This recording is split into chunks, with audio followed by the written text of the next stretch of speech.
दोस्तों इस वीडियो में हम देखेंगे किस तरह नॉर्थ ईस्ट इंडिया बाकी 5 जोन से अलग है। नॉर्थ ईस्ट इंडिया की हिस्ट्री क्या है, यहाँ की कल्चर, फूड जो रेस्ट ऑफ इंडिया से अलग है और कुछ फैक्ट जिसे आपको जाननी चाहिए। इंडिया को 6 मेजर जोन में डिवाइड किया गया है, उनमें से एक नॉर्थ ईस्ट जोन है। नॉर्थ ईस्ट में अरुणाचल प्रदेश, आसाम, मणिपुर, मेघालय, मिजोरम, नागालैंड, सिक्किम और त्रिपुरा, ये 8 स्टेट आते हैं। सिक्किम को छोड़ के ये 7 स्टेट 7 सिस्टर के नाम से जाने जाते हैं। तो चलिए शुरू करते हैं। नॉर्थ ईस्ट इंडिया के इतिहास की बात करें तो इंडिया में ब्रिटिश राज आने से पहले नॉर्थ ईस्ट इंडिया की history full Game of Throne है, जो इतनी इंटरेस्टिंग है कि आपको जाननी चाहिए। जहाँ नॉर्थ इंडिया में हमें अलग अलग डायनेस्टी का रोल देखने के लिए मिला, तो वहीं नॉर्थ ईस्ट को अलग अलग डायनेस्टी का आक्रमण झेलना पड़ा, परंतु हमेशा जीत नॉर्थ ईस्ट डायनेस्टी की हुई। बात करें तीसरी शताब्दी की तो गुप्ता साम्राज्य भारत का सबसे बड़ा साम्राज्य था और पूरे भारत में इसका कई राज थे, जिसमें नॉर्थ ईस्ट में कामरूप साम्राज्य था,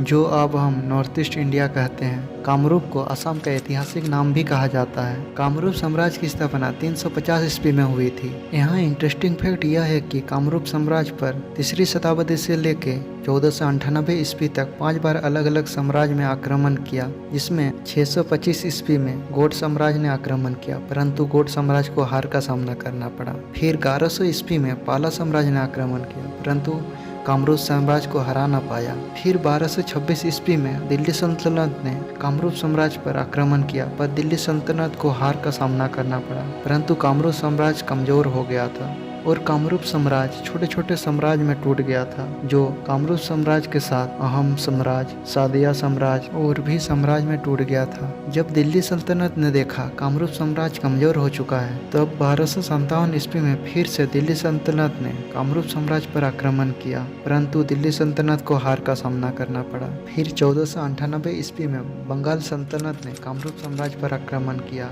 और यहाँ बंगाल सल्तनत की जीत हुई और कामरूप साम्राज्य का अंत हुआ। 1600 ईस्वी तक बंगाल सल्तनत में छोटे छोटे विद्रोह का आक्रमण हुआ और बंगाल सल्तनत की हार हुई और नॉर्थ ईस्ट का सबसे बड़ा साम्राज्य अहम साम्राज्य था। आपको जान के हैरानी होगी, जहां 1615 से 1682 तक मुगल साम्राज्य ने अहम साम्राज्य पर 17 बार आक्रमण किया, परंतु मुगलों ने अहम को हरा ना पाया और अहम साम्राज्य की 17 बार जीत हुई। 1800 ईस्वी तक ब्रिटिश ने नॉर्थ इंडिया को कब्जा कर चुका था और नॉर्थ ईस्ट भी ब्रिटिश के अंडर आ गया। फिर समय बीतता गया और 1940 तक अधिकतर स्टेट यानी लगभग 90% से ज्यादा इंडिया के पार्ट ब्रिटिश के गुलाम बन चुका था। इस तरह नॉर्थ ईस्ट का इतिहास रहा।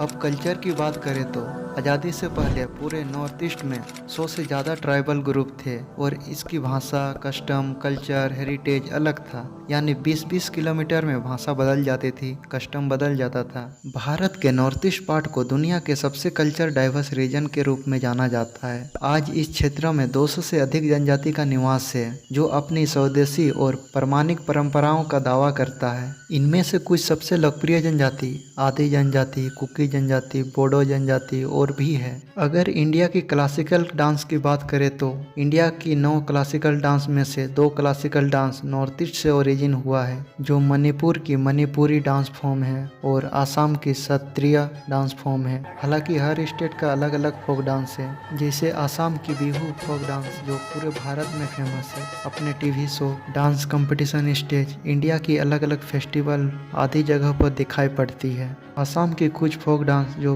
बिहू, झूमर, ओजापाली है, तो अरुणाचल प्रदेश की बारछो छाप बाछो नृत्य है, मणिपुर की ढोल लोचम, मेघालय की निक्रम नृत्य, मिजोरम की चेराओ डांस फॉर्म, नागालैंड की चोगलो, सिक्किम की मारूनी और त्रिपुरा की हिजागिरी है। जिस तरह हमें नॉर्थ ईस्ट में कल्चर डाइवर्स देखने के लिए मिला और अलग अलग डांस फॉर्म देखने के लिए मिला, ठीक उसी तरह नॉर्थ ईस्ट का खाना भी काफ़ी वैरायटी देखने के लिए मिलता है, चाहे वहाँ की स्टेट फूड हो या पारंपरिक डिश हो। चावल नॉर्थ ईस्ट के मुख्य भोजन है, जो चावल के साथ सब्जी, मीट आदि खाते हैं। नॉर्थ ईस्ट इंडिया के लोग सबसे ज़्यादा पसंद करते हैं बॉयल करी, जंगली सब्जी, मशरूम, कुछ बहुत ही स्वादिष्ट पत्ते जिसे हम साग कहते हैं, और सब्जी के साथ साथ मांसाहारी भी हैं। खास बात यह है कि नॉर्थ ईस्ट में तेल, मक्खन, घी, डालडा आदि का उपयोग बहुत कम किया जाता है।